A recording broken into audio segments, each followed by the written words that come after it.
Drama की starting हमारी female lead jenny के साथ होती है, जो कि अपनी मॉम के कहने पर यहाँ ब्लाइंड डेट के लिए आई हुई थी। उसकी मॉम उसे कॉल पर कहती है कि वो हर दिन अपने वेजिटेबल गार्डन के पीछे पड़ी रहती है। ऐसे ही चलता रहा तो वो शादी कब करेगी। इसलिए जेनी की मॉम उसे आज की ही ब्लाइंड डेट पर पहली बार में शादी करने के लिए बोल देती है और साथ ही जल्दी से 2 ग्रैंड चिल्ड्रन देने का बोलती है। जेनी कह रही है ठीक है मॉम, मैं समझ गई। वो कॉल रखती है और तभी यहाँ पर जेनी 2 बच्चों से टकरा जाती है और जेनी के ग्लासेस नीचे गिर जाते हैं और टूट जाते हैं। फिर जेनी सोचती है कि अब मैं क्या करूँगी, मैं ब्लाइंडेड पर कैसे जाऊंगी। फिर जेनी जल्दी से उन दोनों बच्चों से पूछती है कि क्या तुम लोग ठीक हो, तो ये लोग उसे मम्मी कहने लग जाते हैं। जेनी कहती है कि बच्चे, मैं तुम लोग की मम्मी नहीं हूँ। तो ये लोग कहते हैं कि नहीं, आप ही हमारी मम्मी हो।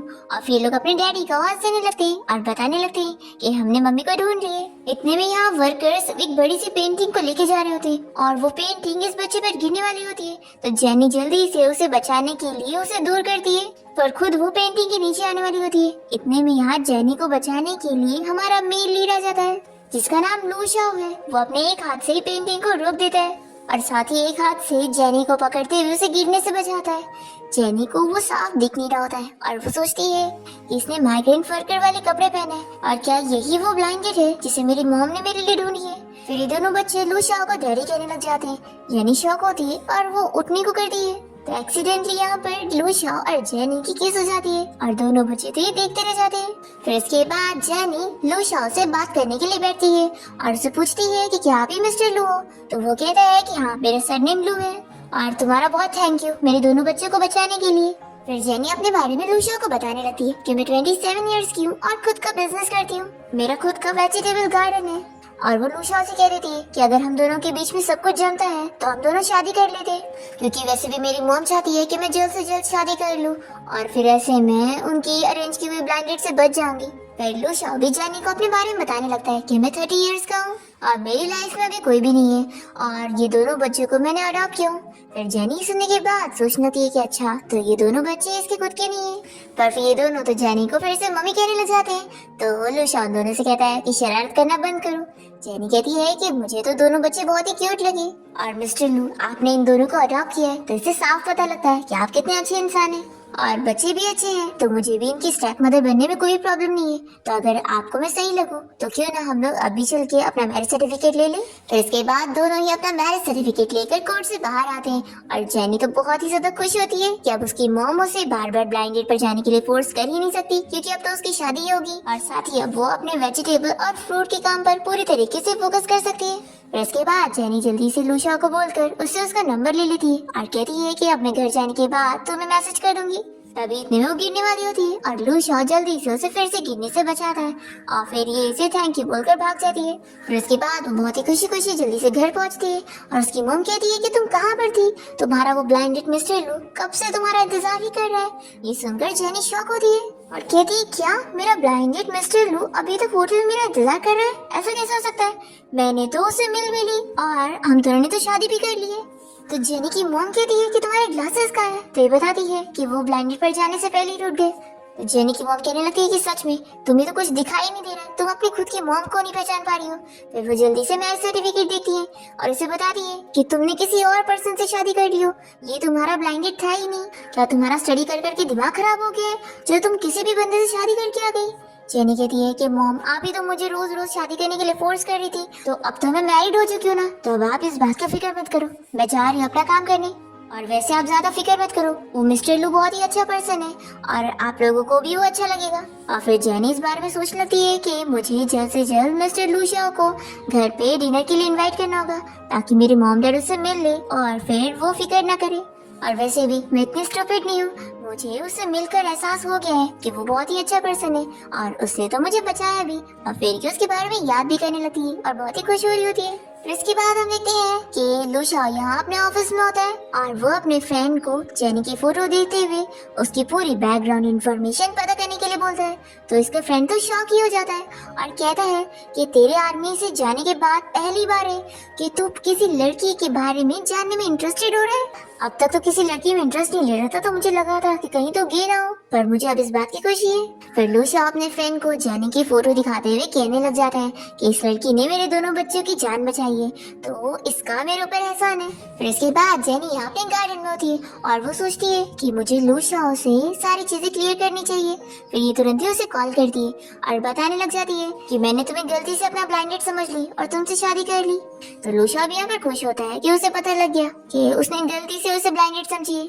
फिर ये सोचता है कि शायद अब वो उसे डिवोर्स की बात करने वाली है, और तभी जेनी उसे कहती है कि शायद हम दोनों का मिलना किस्मत में था, तो अगर तुम मुझे डिसलाइक ना करते हो तो मैं तुम्हें डिवोर्स नहीं देने वाली हूँ। तो लूशा तो कह देता है कि मैं तो तुम्हें कोई डिसलाइक नहीं करता हूँ। ये सुनकर जेनी खुश होती है और कहती है कि ठीक है, फिर मेरे मॉम डैड तुमसे मिलना चाहते हैं तो तुम फ्री टाइम देखकर अपने बच्चों के साथ मेरे घर पे आ जाओ।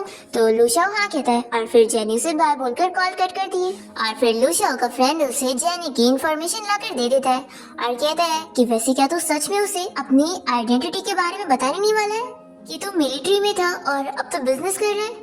देख, मैं पहले कह देता हूँ कि अगर तू झूठ बोलेगा ना तो फिर बाद में तेरे को सच बताना पड़ेगा, तो ये चीज बहुत ही प्रॉब्लम कर जाएगी। तो लूशा कह देता है कि मेरी आइडेंटिटी को छुपाने के पीछे कुछ रीजन है। इसका फ्रेंड कहता है कि क्या रीजन है, क्या वो दोनों बच्चे या फिर उनकी मॉम। तो लूशा इस बारे में बात करने से मना कर देता है। फिर इसका फ्रेंड गुस्सा होकर चला जाता है और लूशा जेनी की इन्फॉर्मेशन देखते हुए सोचता है कि वो बहुत ही सिंपल लड़की है। ये सोचता है कि मैं उसका बहुत ही अच्छे से ख्याल रखूंगा। फिर इसके बाद जेनी यहाँ अपने वेजिटेबल्स निकाल रही होती है और उसकी मॉम उसकी तारीफ कर रही होती है कि मेरी बेटी तो स्टडी में भी इतनी अच्छी है और इतनी अच्छी वेजिटेबल्स ग्रो करने में भी। जेनी कहती है कि वैसे मॉम, आपका सन इन लॉ भी बहुत ही अच्छा है और वो कुछ देर में अपने बच्चों के साथ यहाँ घर पहुँचते ही होगा। तो जेनी की मॉम से बताने लगती है कि तुम्हारे डैड ने तुम्हारे उस हस्बैंड के बारे में पता करे, वो तो कोई कंस्ट्रक्शन साइट में काम नहीं करता है, तो जरूर उसने तुम्हें चीट किया है। तो जेनी कहती है कि मॉम, मुझे पूरा यकीन है कि उसने मुझे झूठ नहीं बोला है। तो उसकी मॉम कहती है कि ठीक है, फिर यानी वो सच्ची में यहाँ पर आने वाला है ना, तो मैं सारी चीजों की तैयारी करती हूँ और डिनर प्रिपेयर करती हूँ। फिर इसके बाद हम देखते हैं कि लूशा अपने दोनों बच्चों को समझा देता है कि वो उन दोनों को अपने साथ उनकी मॉम से मिलवाने के लिए लेकर जा रहा है। तो ये दोनों तो बहुत ज्यादा खुश हो जाते हैं कि वो मॉम क्या वही है जो उस दिन वो लोग होटल से मिले थे। पर फिर लूशा इन लोग को समझा देता है कि तुम लोग अपनी मॉम को हमारी आइडेंटिटी के बारे में कुछ नहीं बताओगे और उनके सामने ऐसे प्रिटेंड करोगे जैसे हम लोग गरीब हैं, क्योंकि तुम्हारी मॉम को ये लगता है कि मैं एक कंस्ट्रक्शन साइट वर्कर हूँ। ये सुनते के साथ ही चैन कहता है कि डैडी, आप ऐसा कैसे कर सकते हैं, आप मॉम को चीट करना चाहते हैं। चैन भी कह देती है कि डैडी, अगर आप मम्मी को इस तरीके से अपसेट करेंगे तो हम लोग फिर आपसे बात नहीं करेंगे। तो लूशा इन दोनों से कहता है कि तुम लोग फिक्र मत करो, मैं तुम लोगों की मम्मी का बहुत ही अच्छे से ख्याल रखने वाला हूँ। तो ये सुनकर वो लोग खुश हो जाते हैं। फिर इसके बाद लूशा जेनी को कॉल करके उसे बताता है कि मैं तुम्हारे वेजिटेबल स्टोर के सामने पहुंच चुका हूँ, मैं खुद अंदर आऊँ या तुम मुझे पिक करने आ रही हो। तो जेनी कहती है कि मैं आ रही हूँ और फिर वो जैसे बाहर आती है और लूशा के पास पहुंचती है तो वो फिर से गिरने लगती है और वो उसे गिरने से बचाता है और ये लोग तो बहुत ही शौक रह जाते हैं। जेनी पूछती है कि क्या तुम ही मिस्टर लूशा हो, तो वो सोचने लगता है कि हम दोनों की शादी भी हो चुकी है और ये बंदी है कि इसे मैं याद ही नहीं हूँ, कितनी भुलक्कड़ है मेरी वाइफ। फिर वो कहता है कि हाँ, मैं ही मिस्टर लूशा हूँ, ऐसे तुम मुझे बता सकते हो तुम बार बार गिरती क्यों रहती हो। जेनी कहती है क्या पता, और हर बार मैं तुम्हारे ऊपर ही गिरती हूँ। फिर वो दोनों बच्चों से बातें करने लगती है और उनसे कहती है कि चलो अंदर चलते हैं। फिर इसके बाद जेनी लूशा और बच्चों को लेकर अपनी मॉम के पास पहुंचती है और उनसे कहती है कि ये देखो, ये आपका सन इन लॉ है।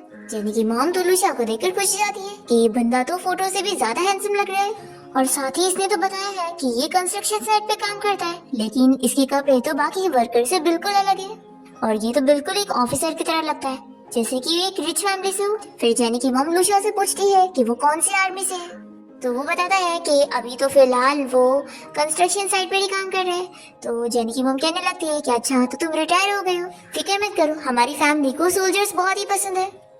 और फिर जेनी की मॉम को तो लूशा के दोनों बच्चे भी बहुत ही पसंद आते और वो दोनों इन्हें ग्रैंडमा भी कहने लगते हैं। फिर जेनी की मॉम इन सभी को अंदर लेके जाती है और अपने बाकी सभी रिलेटिव से भी मिलवाती है। ये सभी लोग भी लूशा और उन दोनों बच्चों को शादी के लिए कांग्रेचुलेट करते हुए रेड एनवेलप दे रहे होती है। तभी सभी को तो मिल जाता है, पर जेनी कहती है कि मॉम मेरा कहाँ पर है। जेनी की मॉम कहती है कि तुम तो घर की हो ना, तो तुम्हें नहीं मिलेगा। तो यहाँ पर लूशा और दोनों बच्चे जेनी को अपना रेड एनवेलप देने लगते हैं और कहते हैं कि तुम दे लो। जेनी ये देखकर बहुत ही खुश होती है और तभी उसकी मॉम उसका वाला रेड एनवलप देती है और कहती है कि मैं तो तुम्हें देने वाली थी और अब मैं ये चाहती हूँ कि तुम और लूशाओ बहुत ही अच्छी हैप्पी लाइफ बिताओ। जेनी कहती है कि मॉम आप फिक्र मत करो, मैं और लूशाओ हमेशा साथ खुश रहेंगे। फिर इसके बाद जेनी की मॉम से बात कर रही होती है कि लूशाओ ने बहुत ही जाना पहचाना लगता है और उसके डैड ने भी पता लगा है कि वो कंस्ट्रक्शन साइट पे तो काम नहीं करता है। तो जेनी की मॉम कहती है कि कहीं ऐसा तो नहीं कि वो कोई ऑर्डिनरी वर्कर हो ही ना बल्कि कोई ऑफिसर हो। तो जेनी कहती है कि मॉम ऐसा बिल्कुल नहीं है, तो आप ज्यादा मत सोचो। तो जेनी की मॉम मान जाती है और कहती है कि ठीक है। फिर डिनर के बाद लूशाओ और दोनों बच्चों को जरूरत की चीजें और नई ड्रेस दे देना। फिर हम देखते हैं कि लूशाओ जेनी से इस बारे में पूछ रहा होता है कि मैं एक वर्कर हूँ, तो क्या इस वजह से तुम्हारी मॉम मुझे डिसलाइक करती है? तो जेनी कहती है कि बिल्कुल भी नहीं, उल्टा मेरी मॉम को तो तुम बहुत ही पसंद हो और तुम उन्हें एक ऑफिसर की तरह लगते हो।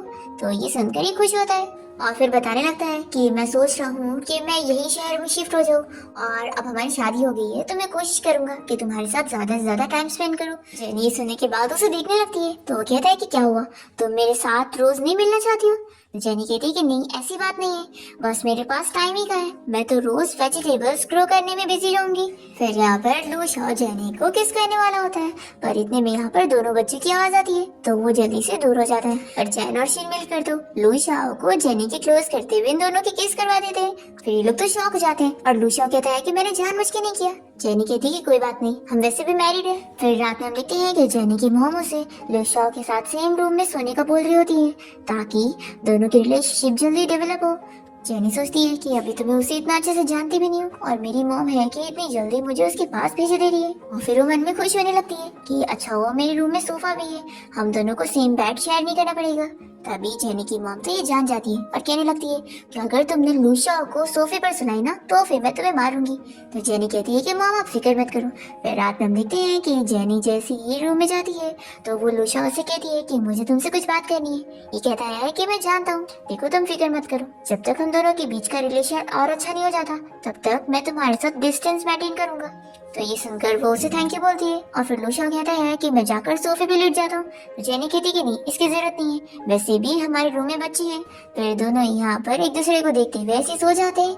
और फिर नेक्स्ट डे हम देखते हैं कि लूशाओ को उसकी ग्रैंडमा की कॉल आती है और वो उसे बताने लगती है कि तुम्हारे डैड ने तुम्हारे लिए एक ब्लाइंड डेट अरेंज करे, तो आज ही होम टाउन आकर उससे मिल लो। तो लूशाओ कह देता है कि ग्रैंडमा आप इस ब्लाइंड डेट को कैंसिल करवा दो क्योंकि अब मैंने शादी कर लिया हूँ। तो ग्रैंडमा तो ये सुनकर शॉक हो जाती है और फिर लूशाओ पर्सनली अपनी ग्रैंडमा से मिलने जाता है और उन्हें अपनी पूरी स्टोरी सुना देता है कि कैसे जेनी ने उसे गलती से अपना ब्लाइंड डेट समझ ली थी और इससे उसे लव एट फर्स्ट साइट हो गया था, तो इसने तुरंत ही उससे शादी कर लिया।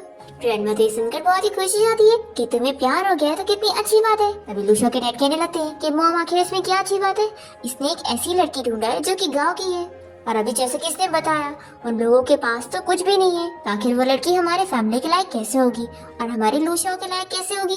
तो ग्रैंडमा कहती है कि इसमें क्या लायक की बात नहीं है, अगर हमारे लूशाओ को पसंद है तो बात यहीं पे ही खत्म होती है। पर फिर भी लूशाओ के डैड नहीं मान रहे होते और कहते हैं कि हमारा लूशाओ अब बिजनेस संभालने वाला है, आखिर ऐसे कैसे वो एक गाँव की लड़की से शादी कर सकता है, मॉम आपको समझना चाहिए। तभी लूशाओ कह देता है कि डैड मैं उस लड़की को लाइक करता हूँ और मैं उसे नहीं छोड़ने वाला। तो लूशाओ के डैड उसे चुप रहने के लिए बोलते हैं तो ग्रैंडमा इन्हें चिल्लाती है कि चुप तुम बैठो, देखो अगर तुमने मेरी ग्रैंड डॉटर इन लोगों को डरा के यहाँ से भगाया ना तो फिर मैं तुम्हें घर से बाहर निकाल दूंगी। फिर लूशाओ के डैड चले जाते हैं और ग्रैंडमा कहने लगती है कि तुम अपने डैड की बातों को मत मानो, ये बताओ कि तुम अपनी वाइफ को घर कब ला रहे हो, मैं उससे मिलना चाहती हूँ। तो ये कहता है कि ग्रैंडमा जब वो फ्री रहेगी तो मैं उसे लेकर आऊंगा। फिर लूशियन अपनी ग्रैंडमा को बता देता है कि वैसे उसकी नजर में मैं बस एक कंस्ट्रक्शन साइट वर्कर हूँ, तो ग्रैंडमा अगर मैं उसे लेकर आऊंगा तो आपको उसे मेरी आइडेंटिटी के बारे में पता लगने नहीं देना होगा। तो ग्रैंडमा मान जाती है कि ठीक है मैं उसके सामने एक्टिंग कर लूंगी, लेकिन देखो मैं तुम्हें समझा दूं कि तुमने जो भी रीजन से उसे झूठ बोले हो कि ज्यादा देर तक कंटिन्यू मत रखना, नहीं तो फिर तुम दोनों के बीच की रिलेशन खराब हो सकती है। लूशियो कहता है कि ठीक है ग्रैंडमा मैं समझ गया। फिर वो जब यहाँ से जाने लगता है तो उसे यहाँ पर एक लड़की मिलती है जो कि कोई और नहीं उसके डैड की अरेंज की हुई ब्लाइंडेड होती है जो कि उनके फ्रेंड है, इसलिए अब्रॉड से आने के बाद उन्होंने उसे यहाँ पे रुकने दिया होता है। जिया यहाँ पर लूशियो को बता देती है कि वो अब्रॉड से स्पेशली उसे शादी करने के लिए आई है, तो ये इसे साफ मना कर देता है कि मैं तुम्हारे साथ कोई शादी नहीं करने वाला हूँ, इसलिए अपना टाइम मेरे ऊपर मत वेस्ट करो। ठीक है आखिर क्यों, देखो मेरे से शादी करने में तुम्हारी फैमिली को कितना फायदा होने वाला है और मेरे डैड ने तुम्हारे डैड से डिस्कस कर चुके हैं और फिक्र मत करो मुझे तुम्हारे दोनों बच्चे पसंद है, मैं उनका ख्याल रखूंगी। तो ये कहता है कि देखो मेरी ऑलरेडी शादी हो चुकी है इसलिए मेरे बच्चों के नाम पर एक्सक्यूज ढूंढना बंद करो और अच्छा रहेगा कि तुम उनसे दूर ही रहना। और हाँ, दोबारा अगर तुमने मेरी लाइफ में इंटरफेयर करी ना तो फिर मैं तुम्हें वापस से अब्रॉड भेज दूंगा। ऐसा बोलकर ही चला जाता है। फिर रात में देखते हैं कि जेनी यहाँ स्टडी रूम में होती है। तभी अचानक से लूशा यहाँ पर आता है तो कहती है कि तुम यहाँ पर क्या कर रहे हो। तो जेनी इसे मैरिज एग्रीमेंट दिखाती है और कहती है कि देखो इसके सारे रूल्स पढ़ लो और अगर तुम्हें सही लगे तो इस पे साइन कर दो। लूशा सुनकर शॉक होता है और कहता है कि आखिर इस एग्रीमेंट की क्या जरूरत है। तो जेनी उसे बताने लगती है कि उसने अपना बिजनेस करने के लिए बहुत सारा उधार वगैरह लिए और उसने ये एग्रीमेंट इसलिए बनवाई है ताकि वो अपना उधार खुद भरेगी और इसे भरने की जरूरत नहीं है। ये सुनते के साथ ही लूशा उसे कहता है कि देखो अब हमारी शादी हो गई है तो तुम्हारी रिस्पॉन्सिबिलिटी मेरी रिस्पॉन्सिबिलिटी है, तो तुम इन सब की फिक्र मत करो। तो जेनी कहती है कि आखिर मैं तुम्हें अपने पैसे भरने के लिए कैसे दे सकती हूँ, वैसे भी तुम बस एक वर्कर हो और तुम्हारे पास दोनों बच्चे भी तो है पालने के लिए, तो तुम कितना कुछ करोगे, तो तुम इतनी फिक्र मत करो, मैं अपनी चीजें कर लूंगी। और देखो और भी चीजें पढ़ लो और सही लगे तो जल्दी से साइन कर दो। फिर लूशा जल्दी से साइन कर देता है और वो जेनी को अपनी क्लोज करता है और फिर उसे किस करने वाला होता है कि इतने में वो उसे दूर कर देती है और कहती है कि मुझे अभी अपने वेजिटेबल गार्डन में कुछ काम है तो तुम जाकर अपना सो जाओ। फिर लूशा जेनी से पूछने लगता है कि क्या मैं तुम्हारी कोई चीज में हेल्प कर सकता हूँ। तो वो बताने लगती है कि उसकी जिस क्लाइंट ने उसके वेजिटेबल्स और फ्रूट्स खरीदने की बात किया था उसने अचानक से कॉन्ट्रैक्ट कैंसिल कर दिए और क्योंकि उसके फ्रूट और वेजिटेबल्स पूरे पक के रेडी हो चुके हैं तो उसे जल्दी बेचना पड़ेगा, नहीं तो वो खराब हो जाएंगे। लूशा कहता है कि ठीक है फिर तुम जल्दी अपना काम कंप्लीट करो फिर सो जाना। फिर ये रूम में आने के बाद अपने फ्रेंड को कॉल करके जेनी के वेजिटेबल्स और फ्रूट बेचने के लिए क्लाइंट का इंतजाम करने का बोलता है और कहता है कि तुम्हारी सिस्टर इन लॉ का ये काम जल्दी करके दो। तो लूशा का फ्रेंड शॉक होकर पूछता है कि तूने गर्लफ्रेंड बना लिया। तो ये कहता है कि गर्लफ्रेंड नहीं बल्कि वो अब मेरी वाइफ है। फिर हम देखते हैं कि जेनी यहाँ पर अपनी फ्रेंड को कॉल करती है और उसे कहती है कि तूने बताया था ना कि तेरी कंपनी में कोई क्लाइंट है जो मेरे वेजिटेबल और फ्रूट खरीद सकता है, तो क्या तू उससे बात करेगी। तो इसकी फ्रेंड मान जाती है कि ठीक है मैं बात करके देखती हूँ और वो जेनी से पूछती है कि वैसे क्या तूने किसी से पंगा ले लिया जिसने तेरे कॉन्ट्रैक्ट को कैंसिल करवा दिया। फिर जेनी भी सोच में पड़ जाती है कि आखिर वो कौन हो सकता है जिसने उसका कॉन्ट्रैक्ट कैंसिल करवाया। फिर हम देखते हैं जेनी के दोनों पुरानी क्लासमेट्स को जिनमें से एक जिया होती है जो कि लूशा की वही ब्लाइंडेड होती है और वो यहाँ पर लिन को सब बता रही होती है कि उसने ही पहले जेनी के फ्रूट्स और वेजिटेबल्स खरीदने की बात करी थी और फिर एंड टाइम पर कॉन्ट्रैक्ट कैंसिल कर दी ताकि उसे सबक सिखा सके। जिया तो मन में सोच रही होती है कि वो जेनी को लूशा से दूर करना चाहती है इसलिए वो ये सब कर रही है और वो अपनी पुरानी क्लासमेट लिन को समझाने लगती है कि अगर तुम जेनी को सक्सेस होने दोगी तो फिर 5 साल पहले जो तुमने उसकी जगह लेने की कोशिश करी थी ना, इस बारे में सभी को पता लग जाएगा। तो इससे अच्छा होगा कि उसके वेजिटेबल बिजनेस को तुम खराब कर दो। फिर रात में हम देखते हैं कि जेनी को फिर से यहाँ पर मैसेज आता है कि उसकी और 2 बायर ने उसके साथ कॉन्ट्रैक्ट कैंसिल कर दिए। वो अपसेट होकर इस बारे में जब लूशा को बताती है तो वो कहता है कि कहीं ऐसा तो नहीं कि कोई तुम्हें जानबूझ के टारगेट कर रहा है। तो जेनी कहती है कि हो सकता है, वैसे भी कॉलेज टाइम में मेरी 2 दुश्मन हुआ करती थी जिनमें से एक तो अब्रॉड चली गई थी और दूसरी लिन थी, तो शायद इन सब के पीछे उन्हीं लोग कहा। तो लूशा कहता है कि तुम फिक्र मत करो, क्या पता कल तुम्हें फिर से कोई गुड न्यूज सुनने मिले। फिर रात में देखते हैं कि लूशा अपने फ्रेंड को कॉल करके समझा देता है कि कल कैसे उसे जेनी को कॉल करके उसे सारे उसके वेजिटेबल्स और फ्रूट्स खरीदने की बात करनी है ताकि उसका फायदा हो सके और उसे ये पता भी नहीं लगने देना है कि इन सब के पीछे इसी का हाथ है, नहीं तो फिर वो बहुत ही गुस्सा हो जाएगी अगर उसे उसकी आइडेंटिटी अभी पता लगेगी तो। और फिर हम देखते हैं कि जेनी के वेजिटेबल्स और फ्रूट्स जो भी लोग खरीदने वाले थे वो सभी यहाँ पर आकर उसके साथ कॉन्ट्रैक्ट कैंसिल कर देते हैं और जेनी का बहुत सारा नुकसान करवा के चले जाते हैं। पर इतने में जेनी को यहाँ पर लूशा के फ्रेंड की कॉल आ जाती है जो कि इसके बहुत सारे वेजिटेबल और फ्रूट खरीदने की बात करता है, वो भी बहुत सारे पैसे में। तो जेनी तो बहुत ज्यादा खुश हो जाती है और फिर वो तुरंत ही लूशा को हक करके इस बारे में गुड न्यूज सुनाती है और कहती है कि मुझे अपनी बेस्ट फ्रेंड को इस बारे में थैंक यू बोलना पड़ेगा, मैंने उसे ही बोली थी और उसने मेरा काम करवा दी। तो लूशा कहता है कि हाँ तुम्हें उसे अच्छे से थैंक्स बोलना चाहिए। फिर वो यहाँ पर जेनी को किस करने वाला होता है कि इतने में फिर से जेनी को उसकी फ्रेंड की कॉल आ जाती है और वो उसे थैंक्स बोलने लगती है। तो जेनी की फ्रेंड बताती है कि हाँ अगर तुम्हारा काम हो गया है तो बहुत अच्छी बात है और जेनी की फ्रेंड उसे उस बारे में भी बताती है कि तुम्हारी जो दोनों दुश्मन थी उन लोगों ने कल क्लास रियूनियन पार्टी रखी है। फिर जेनी अपसेट हो जाती है और लूशा को इस बारे में बताती है कि कल मेरी क्लास रियूनियन पार्टी है तो क्या तुम मेरे साथ चलोगे। लूशा कहता है कि मैं बस एक वर्कर हूँ, तो क्या तुम्हें मेरे साथ चल के एम्बैरेस फील तो नहीं होगा। ये कहती है कि बिल्कुल नहीं। और तुम ये भी फिक्र मत करो, अगर तुम्हें कोई कुछ बोलेगा ना तो मैं हूँ तुम्हें प्रोटेक्ट करने के लिए। तो लुशाओ मान जाता है कि मैं तुम्हारे साथ चलूंगा। और फिर हम देखते हैं यहाँ पर लिन और जिया को, जो कि साथ में मिलकर डिस्कस कर रहे होते हैं कि उन लोगों ने क्लास रियूनियन पार्टी का अरेंजमेंट कर दिए और वहाँ पर वो लोग जेनी की अच्छे से बेइज्जती करेंगे कि वो इस शहर को छोड़कर चली जाएगी। फिर रात में हम देखते हैं कि लुशाओ यहाँ पर जेनी के लिए ड्रेस और ज्वेलरी लेकर पहुँचता है, तो उसे ये बहुत ही पसंद तो आता है, पर वो उसे कहती है कि तुम्हें इतनी महंगी चीजें खरीद कर पैसे वेस्ट नहीं करने चाहिए थे। देखो अभी बच्चों के ट्यूशन फीस के लिए भी तो पैसे भर रहे हैं ना, और मेरे पास तो तुम लोग हो, तो मैं ऐसे ही बहुत ही खुश हूँ, इन सब चीजों की जरूरत नहीं। फिर नेक्स्ट डे देखते हैं कि लुशाओ जेनी के साथ मिलकर होटल पहुँचता है जहाँ पर क्लास रियूनियन पार्टी होने वाली है। जेनी की फ्रेंड पहले से इन लोग का वेट कर रही होती है और वो जेनी की ड्रेस की तारीफ करती है, तो जेनी बताती है कि ये लुशाओ ने उसके लिए खरीदा है। तभी इतने में लुशाओ यहाँ पर अपने फ्रेंड्स को देख लेता है और इन लोगों से कहता है कि रुको मैं भी आता हूँ, और वो जाकर अपने फ्रेंड्स को बता देता है कि वो उसकी वाइफ है। इसलिए वो इन लोगों से कह देता है कि तुम लोग मेरी वाइफ के सामने प्रिटेंड करना कि तुम लोग मुझे जानते नहीं हो, अगर मेरी वाइफ को मेरी आइडेंटिटी पता लगी ना तो वो मुझे डिवोर्स ही दे देगी। फिर इसके बाद लुशाओ जेनी और उसकी फ्रेंड को लेकर क्लास रियूनियन पार्टी में जाता है और यहाँ पर हम देखते हैं कि लिन इन लोग से बहुत सारे सवाल वगैरह करी होती है और वो लुशाओ के बारे में भी जानने की कोशिश करती है कि क्या वो बस एक नॉर्मल सा वर्कर है। वो जेनी से पूछती है कि वैसे तुम्हारी ड्रेस इतनी महंगी है, आखिर तुमने ये अफोर्ड कैसे करी। तो जेनी बता देती है कि ये उसके हस्बैंड ने उसे दिलाया। लेकिन यहाँ पर लुशाओ और जेनी दोनों का मजाक उड़ाने की कोशिश करती है और कहने लगती है कि वो लोग तो इतने महंगे रेस्टोरेंट का खाना कभी अफोर्ड ही नहीं कर सकते, क्योंकि ये होटल लू ग्रुप कंपनी का है जो कि बहुत ही फेमस है। तो यहाँ पर लुशाओ बताता है कि वो यहाँ का खाना अफोर्ड कर सकता है, और वो ये भी बताता है कि लू ग्रुप कंपनी के प्रेसिडेंट का जो असिस्टेंट है ये उसका फ्रेंड है। लेन यहाँ पर बिलीव नहीं कर रही होती है और कहती है कि अगर तुम्हारा फ्रेंड है तो उसे कॉल करके अभी बुलाओ। तो कहता है कि वो अभी बिजी है तो यहाँ पर नहीं आ पाएगा। तो लेन मानने के लिए तैयार नहीं होती और कहती है कि बहाना तो तुम बहुत ही अच्छा बना लेते हो। तो लुशाओ कहता है कि अगर यकीन नहीं आ रहा है तो मैं होटल के मैनेजर को बुलाकर तुम्हें यकीन दिलवा सकता हूँ। फिर ये कॉल लगाने जा रहा होता है तो जेनी सभी से कहने लगती है कि मुझे वॉशरूम जाना है, और वो लुशाओ को भी साथ चलने के लिए बोलती है। और फिर वो यहाँ पर आकर लुशाओ को समझाने लगती है कि तुम्हें मेरी हेल्प करने के लिए उन सभी के सामने वो झूठ बोलने की जरूरत नहीं थी, मैं जानती हूँ कि तुम मेरी इमेज बनाना चाहते थे। तो लुशाओ बताता है कि वो सच में मेरा फ्रेंड है, हम दोनों आर्मी में साथ में थे। तो ये कहती है कि अगर ऐसी बात है तो वो जब मेरे साथ कॉन्ट्रैक्ट साइन करने आया था तो तुम मुझसे मिलने क्यों नहीं गए। लुशाओ कहता है कि मैं नहीं चाहता था कि तुम मेरे बारे में ऐसा सोचो कि मैं तुम्हारी हेल्प करने के लिए ये सारे तरीके यूज कर रहा हूँ। फिर जेनी मान जाती है और फिर दोनों जैसे ही यहाँ पर वापस आते हैं तो लिन और बाकी क्लासमेट मिलकर इन लोग का मजाक उड़ाने लगते हैं कि अभी तक होटल मैनेजर यहाँ पर आया नहीं। और फिर इतने में वो होटल मैनेजर तो यहाँ पर आ जाता है और वो यहाँ पर लुशाओ से बहुत ही अच्छे से बात करने लगता है कि मेरा फ्रेंड यहाँ पर आया है और मुझे बताया भी नहीं, तुम्हें जो चीज चाहिए मुझे बता देना।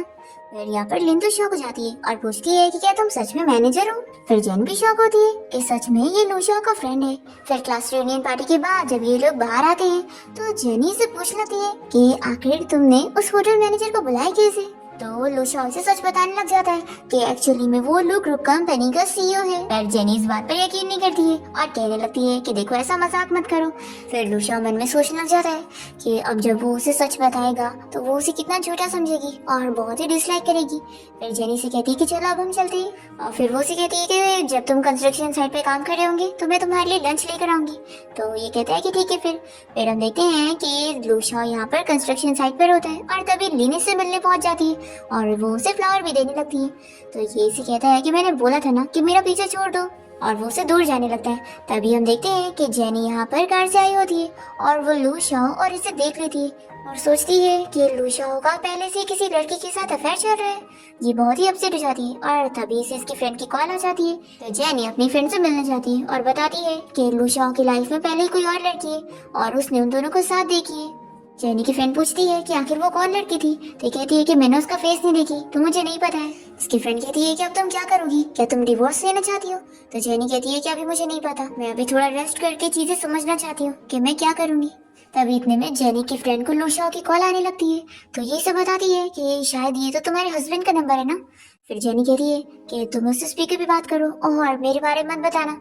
फिर जेनी की फ्रेंड कॉल उठाती है तो लुशाओ से अपने बारे में बताता है और पूछता है कि क्या जेनी तुम्हारे साथ है। तो ये कहती है कि बिल्कुल भी नहीं।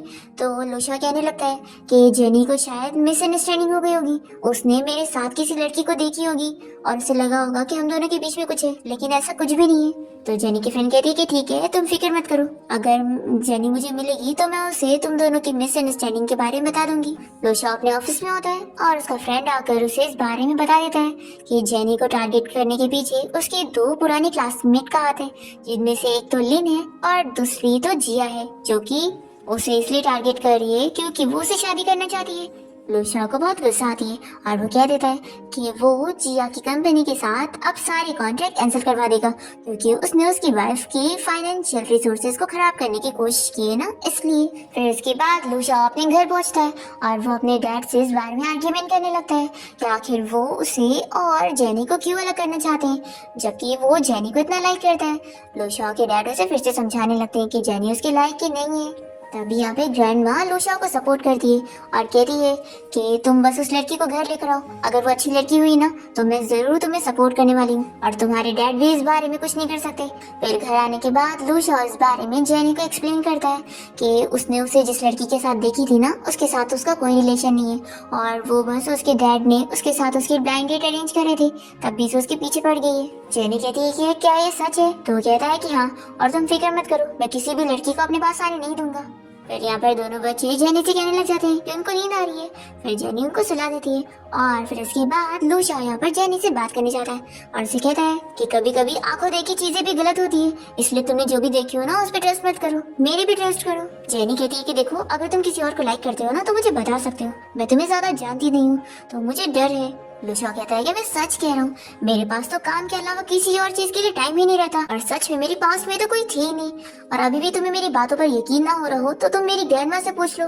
जेनी कहती है कि मैं तो तुम्हारी ग्रैंडमा को जानती भी नहीं हूँ। तो लूशा बताता है कि मेरी ग्रैंडमा कह रही थी कि वो कल तुमसे मिलना चाहती है और अब तो मैंने तुम्हारी फैमिली से भी मिल लिया हूँ, तुम्हारी बारी हुई ना मेरी फैमिली से मिलने की। तो जेनी भी मान जाती है और तभी यहाँ पर लूशा तो जेनी को किस भी कर लेता है और वो उसे रोक भी नहीं पाती। फिर घर पे लूशा की ग्रैंडमा उसके डैड को समझा देती है कि बेटा मेरी ग्रैंड डॉटर इन लॉ आने वाली है और अगर तुमने उसे परेशान किया तो अच्छा नहीं होगा। तो लूशा के डैड कहते हैं कि मॉम, अगर वो लड़की अच्छी हुई तो मुझे भी इस बात से कोई एतराज नहीं होगा। फिर इसके बाद लूशा और जेनी घर पहुंचते हैं और ग्रैंड माँ तो जेनी को देखकर बहुत ही खुश होने लगती है। फिर लूशा कहता है कि तुम ग्रैंड माँ से मिलकर बात करो, मैं जब तक कुकिंग करता हूँ। लूशा के डैड तो शौक रह जाते हैं कि बचपन से ही लड़का इतना ज्यादा स्पॉइल था और आखिर इसने कुकिंग करना कब सीख लिया। फिर इसके बाद जेनी यहाँ पे ग्रैंडमा से काफी सारी बातें करके बहुत ही खुश होती है और फिर लूशा और जेनी घर जाने के लिए निकल रहे होते हैं और वो उसकी ग्रैंडमा की तारीफ करती है। तो लूशा कहता है कि देखा, मैंने बोला था ना कि तुम मेरे घर वालों को बहुत ही पसंद आओगी। फिर जेनी इससे पूछ लगती है कि लू फैमिली का जो विला है वो यही पर ही है ना। जेनी सोचती है कि लू फैमिली का गार्डन उसने ही डिजाइन करी थी, लेकिन उसे आज तक उसे देखने को भी नहीं मिला। लूशा कहता है कि मैं लू फैमिली की बटलर को जानता हूँ, तो अगर तुम चाहो तो मैं तुम्हें वहाँ पर दिखाने के लिए चल सकता हूँ। जेनी खुश हो जाती है। तो लूशा कहता है कि लेकिन तुम्हें मुझे इसके लिए किस करना पड़ेगा, तो ये मान जाती है। फिर लूशा जेनी को बताता है कि उसने बटलर से कॉल पे बात कर ली है और वो कल ही सुबह जा सकती है विला। जेनी कहती है कि क्या तुम नहीं जाओगे? तो लूशा कोई काम का बहाना कर लेता है और मन में सोचता है कि अगर वो वहाँ पर जाएगा तो जेनी इसकी आइडेंटिटी जान जाएगी। तभी यहाँ पर जेनी से इस बारे में बात करने लगती है कि इसका भी सरनेम लू है और जो रिचेस्ट फैमिली है उन लोग का भी, तो क्या कहीं उन दोनों का कोई कनेक्शन तो नहीं। फिर से यहाँ पर लू उसे बताने की कोशिश करता है कि अगर वो सच में लू फैमिली का हुआ तो क्या वो यकीन करेगी। जेनी कहती है कि वैसे तो ऐसे काफी सारे कोइंसिडेंस हुए थे कि मुझे भी शक हुआ था कि तुम वही हो, लेकिन ऐसा कहाँ हो सकता है। तो लूशा कहता है कि अज्यूम करके देखो कि मैंने तुम्हें झूठ बोला हूँ और मैं सच में लू फैमिली का ही सीईओ हूँ, तो बताओ, तो क्या तुम मुझसे डिवोर्स ले लोगी? जेनी कहती है कि बिल्कुल भी नहीं, मुझे आखिर इस बात से इतना क्यों फर्क पड़ेगा, मैं तो तुम्हें लाइक करती हूँ ना, और तुम चाहे कोई भी हो। हाँ, बस अगर तुम मुझे चीट करोगे ना तो फिर तो मैं तुम्हें माफ नहीं करूंगी। और अब देखो, अब तुम ड्रीम से बाहर आ जाओ, क्योंकि हमारे और लू फैमिली में बहुत ही डिफरेंस है, तो तुम्हें ये सब सोचने की जरूरत नहीं। ऐसे बोलकर जेनी जल्दी से सोने लग जाती है और फिर लूशा बहुत ही डरा हुआ होता है और वो जेनी से कहने लगता है कि मैं तुम्हें एक सच बताना चाहता हूँ कि असल में मैं ही लू ग्रुप कंपनी का सीईओ हूँ। पर फिर देखता है कि जेनी तो सो गई है, तो ये उसे कहता है कि देखो, इसमें तुम्हारी गलती है, मैंने तो अपनी आइडेंटिटी भी तुम्हें बता दिया, तो अब तुम मुझे बाद में ब्लेम मत करना कि मैंने तुमसे सच छिपाया था। फिर हम देखते हैं कि लू फैमिली का बटलर यहाँ पर जेनी को गार्डन दिखा देता है और जेनी बहुत ही खुश होती है कि मैंने इसे कितना अच्छा डिजाइन करी हूँ। तभी इतने में यहाँ पर जी आई होती है और वो जेनी को देखकर बहुत ही चिढ़ने लगती है कि तुम यहाँ पर क्या कर रही हो। जेनी कहती है कि मैं क्यों नहीं आ सकती, ये तुम्हारा घर थोड़ी ना है। तो जिया बताने लगती है कि मैं जल्द ही इस फैमिली की डॉटर इन लॉ बन जाऊंगी, फिर ये घर तो मेरा ही होगा ना। तो जेनी भी इसे कहती है कि सच में अगर लू फैमिली के सीईओ ने तुमसे शादी किया तो वो कितना अनलकी होगा। जिया कहती है कि मुझे जेलस मत हो, मैंने तुम्हारे हस्बैंड के बारे में सुनी थी कि वो बस एक नॉर्मल सा वर्कर है, और हाँ मैंने तो सुनी है तुम्हारे ऊपर इतने सारे कर्जे हैं, तो क्या तुम्हारा वो गरीब हस्बैंड पे कर पाएगा।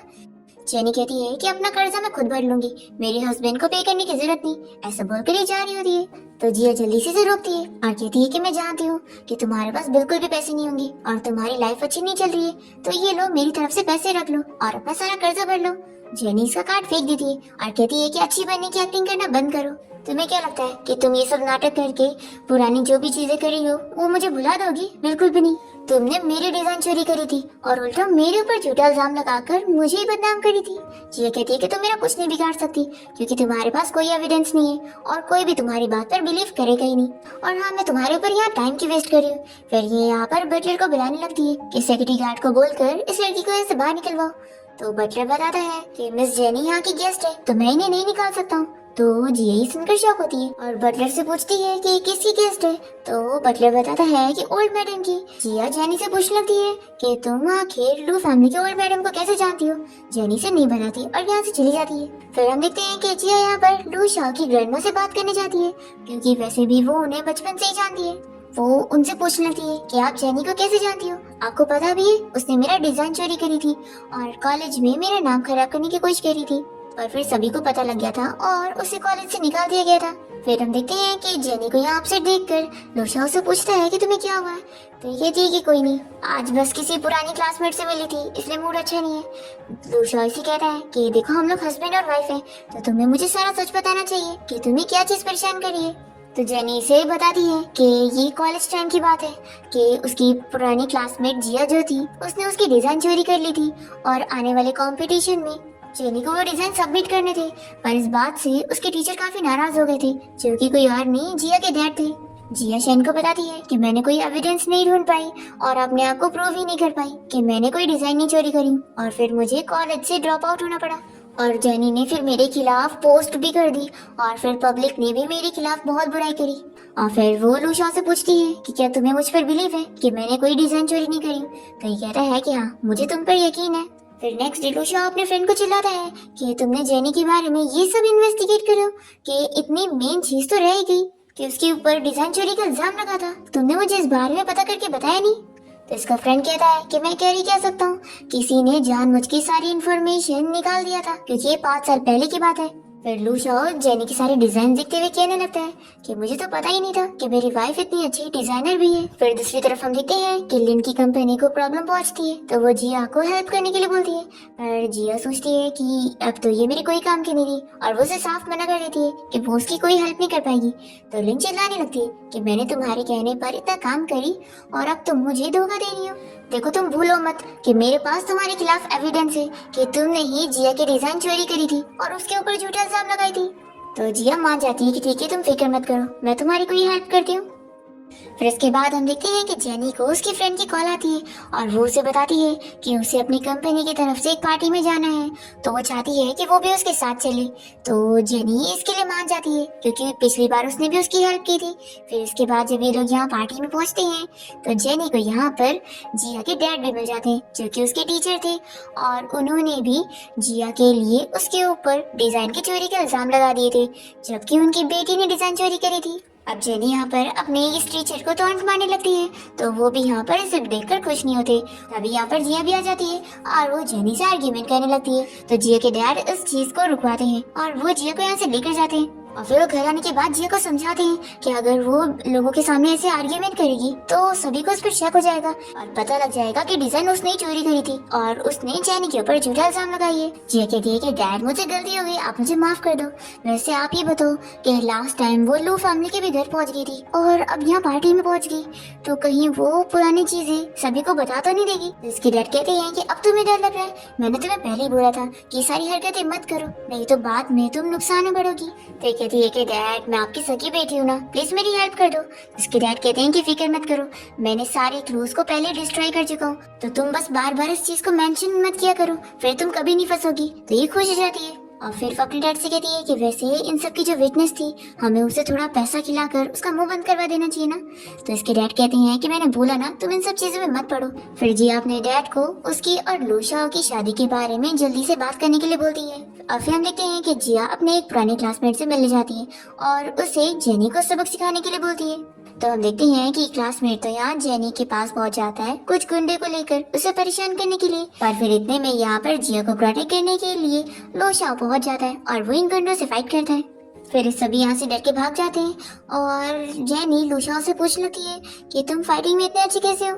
तो लू शाओ कहता है कि तुम इन सब की फिक्र मत करो, अगली बार तुम कभी खतरे में पड़ो ना तो सबसे पहले तुम मुझे ही बताना।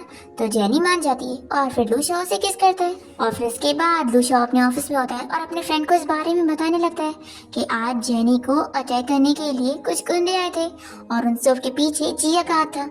और वो ये सब करने की हिम्मत इसलिए कर रही है क्योंकि उसे लग रहा है जेनी के पीछे उसे सपोर्ट करने के लिए कोई भी नहीं है। फिर इसके बाद हम देखते हैं कि जेनी का क्लासमेट जो कि उसे परेशान करने गया था, उसके डैड यहाँ पर उसे चिल्लाते हैं कि वो जाकर जेनी से माफी मांगे क्योंकि आखिर उसने उसे क्यों पंगा ले लिया। फिर ये तुरंत ही यहाँ पर जेनी से माफी मांगने आता है तो जेनी भी इसे माफ कर देती है और कहती है कि बस अगली बार ऐसा मत करना। फिर इसके बाद ये बार में आकर जिया को इस बारे में बताता है तो कहती है कि तुम सच में उसे छोड़ रहे हो। तो कहता है कि बिल्कुल नहीं, मैं उसे आगे चल के सबक सिखाऊंगा। तो कहती है कि तुम आगे का वेट क्यों कर रहे हो और अब भी उसे बदला क्यों नहीं ले रही। तो ये बताता है कि उसके डैड ने उसे कहा है कि जेनी को सपोर्ट करने के लिए लू फैमिली के असिस्टेंट का हाथ है। तो ये सुनने के बाद जिया को बहुत ही गुस्सा आती है कि आखिर क्या उसके असिस्टेंट के साथ उसका अफेयर चल रहा है। फिर ये तुरंत ही एक फेक फोटो बनाने के लिए बोलती है और उसे ऑनलाइन अपलोड करने के लिए बोलती है। फिर जेनी की फ्रेंड उसे कॉल करके बताती है कि किसी ने उसकी फेक फोटो लीक कर दी और सभी लोग अब उसके बारे में रूमर फैला रहे हैं। जेनी कहती है कि ऐसा कैसे हो सकता है, मेरा असिस्टेंट के साथ अफेयर कैसे होगा, मैं तो उसे एक ही बार ही मिली हूँ, वो भी कॉन्ट्रैक्ट के लिए, और मुझे तो याद भी नहीं कि वो कैसा दिखता है। तो इसकी फ्रेंड बताती है कि लेकिन तुम्हारी और असिस्टेंट की फोटोज लीक हुई है। जेनी की फ्रेंड से कहती है कि देखो मुझे तो डर है कि तुम्हारी फैमिली यानी कि तुम्हारा हस्बैंड इस बारे में क्या सोचेंगे। दूसरी तरफ हम देखते हैं कि लू शाओ यहाँ पर अपने असिस्टेंट यानी कि अपने फ्रेंड से इस बारे में पूछता है कि मैंने सुना कि तुम्हारा मेरी वाइफ के साथ अफेयर चल रहा है। तो ये कहता है कि बिल्कुल भी नहीं। तो लू शाओ कहता है कि डरो मत, मुझे यकीन है। फिर असिस्टेंट बताने लगता है कि मैंने ये सारी न्यूज को हटा दिया और अब जो भी ये फेक न्यूज फैला रहा है वो सब अब हट जाएगी और मीडिया को भी वार्न कर दिया गया है कि वो कोई भी आपके वाइफ के खिलाफ ये सब न्यूज ना फैलाए और इन सब के पीछे वैसे जिया का हाथ है। फिर लू शाओ जिया के डैड के ऊपर केस करने का ऑर्डर देता है और फिर लू शाओ जब घर पहुंचता है तो जेनी उसे कहती है कि मेरे बारे में आज कुछ फेक न्यूज फैली है, तो क्या तुमने भी देखा। तो लू शाओ कहता है कि हाँ मैंने वो न्यूज देखा, लेकिन तुम मेरी वाइफ हो तो मैं हमेशा तुम पर ही बिलीव करूंगा। जेनी सुनकर खुश होती है और उसे किस करती है। फिर हम देखते हैं कि जिया के डैड उसे उसकी और उसकी क्लासमेट की फोटोज दिखाते हैं और कहते हैं कि ये फोटो लू फैमिली की तरफ से आई है और अब वो लोग तुम्हारी और लू शाओ की शादी करने के लिए हाँ नहीं बोलेंगे। तो ये गुस्सा होने लगती है कि आखिर इन सबके पीछे किसका हाथ है। तो इसके डैड बताते हैं कि लू फैमिली के असिस्टेंट का। तुम अच्छी तरीके से जानती हो कि वो लू शाओ का कितना अच्छा फ्रेंड है और वो कोई नॉर्मल बंदा नहीं है, वो भी एक अमीर फैमिली से। फिर भी तुमने उसका और जेनी का नाम खराब करने की कोशिश की, इसीलिए उसने तुम पर केस कर दिए। फिर जिया के डैड उसे समझाने लगते हैं कि अब जिस क्लासमेट के साथ उसकी ये फोटो लीक हुई है उसे उससे शादी करनी पड़ेगी। फिर ये बहुत ही परेशान होने लगती है कि अगर ऐसा होगा तो ये लू शाओ से कैसे शादी करेगी और कभी उससे क्लोज नहीं हो पाएगी। फिर हम देखते हैं कि ये अपने उस क्लासमेट से मिलने जाती है जो कि बहुत ज्यादा खुश हो जाता है और कहता है कि हाँ तुम मुझसे शादी कर लो, देखो मैं तो तुम्हें हमेशा से लाइक करता था। तो ये सुनकर ही खुश हो जाती है कि अब ये इसका अच्छा यूज कर सकती है। फिर इसे कहती है कि अगर तुम मेरा काम करोगे तो मैं तुमसे शादी करने के लिए रेडी हो जाऊंगी। फिर हम देखते हैं कि जिया इसकी मदद से इसके गुंडे को बोलकर जेनी को यहाँ पर पकड़वा लेती है और फिर दोनों के बीच में यहाँ पर आर्ग्यूमेंट होने लगता है और तभी यहाँ पर जेनी को प्रोटेक्ट करने के लिए लू शाओ पहुंच जाता है और उसे यहाँ से लेकर जाता है। फिर हम देखते हैं कि जिया को बहुत गुस्सा आती है और वो जेनी को बात करने के लिए बुलाती है और उसे इस बारे में बता देती है कि लू शाओ कैसे उसे अपनी आइडेंटिटी छुपा रहा है और वो उसे लाइक करता ही नहीं है और वो बस उसके साथ खेल रहा है। जेनी ये सुनकर अपसेट होती है और मन में सोचती है कि अगर ये बात सच हुई और अगर वो सच में उससे डिवोर्स लेना चाहता होगा तो ये डिवोर्स ले लेगी और उसके बच्चों की कस्टडी लेकर उन्हें संभालेगी। तभी इतने में यहाँ पर लू शाओ पहुंच जाता है और वो जिया को चिल्लाकर यहाँ से जाने के लिए बोलता है और फिर जेनी से कहने लगता है कि मैंने तुमसे जानबूझ के अपनी आइडेंटिटी नहीं छुपाया, मैं तो तुम्हें बताने की भी कोशिश कर रहा था पर तुम ही बिलीव नहीं कर रही थी। तो कहती है कि हाँ मेरी गलती है ना। लू शाओ कहता है कि मैं तुम्हें सच में लाइक करता हूँ, इसलिए तुम उस जिया की बातें मत सुनो। ये कहती है कि तुमने बहुत ही अच्छी एक्टिंग करी, तुम्हें तो ऑस्कर मिलना चाहिए। और हाँ, मैं अच्छी तरीके से जानती हूँ कि हम दोनों एक दूसरे के लिए सही नहीं है, तो हमारा डिवोर्स लेना ही बेहतर है। तो ये कहता है कि ऐसा नहीं है, मैं तुम्हें बहुत ज्यादा लाइक करता हूँ और हम दोनों एक दूसरे के लिए बहुत ही अच्छे मैच है। जेनी कहती है कि मुझे अभी तुम्हारी कोई बात नहीं सुननी है और मुझे अकेले रहना है। ये बोलकर वो चली जाती है और फिर लू शाओ अपनी ग्रैंडमा से बात करने आता है, जो कि उसे समझाती है कि उसे जेनी को चेज करना चाहिए और उसे मनाना चाहिए, तभी तो वो मानेगी ना। तो फिर लू शाओ जेनी के पीछे लग जाता है और फिर इतनी कोशिशें करने के बाद उसे मना के ही मानता है। फिर जेनी भी मान जाती है और ये बताता है कि ग्रैंडमा तुम्हें हर रोज मिस करती है। तो जेनी कहती है कि सिर्फ ग्रैंडमा? तो कहता है कि मैं भी और बच्चे भी। फिर लू शाओ जेनी का नेम भी क्लियर करने में उसकी हेल्प करता है और लिन भी एविडेंस देने के लिए तैयार हो जाती है कि जेनी ने कोई चीटिंग नहीं करी थी और उल्टा जिया ने उसके ऊपर झूठा डिजाइन चोरी का इल्जाम लगाई। और फिर हम देखते हैं कि फाइनली जेनी और लू शाओ की ग्रैंड वेडिंग होने जा रही होती है और तभी यहाँ पर जेनी की फ्रेंड आकर उन लोगों से बताती है कि स्टेज पर सभी लोग उन लोग का इंतजार कर रहे हैं। फिर जैन और शीन इन दोनों का हाथ पकड़ लेते हैं इन दोनों को स्टेज पर ले जाने के लिए और इसी के साथ इस ड्रामा की हैप्पी एंडिंग हो जाती है।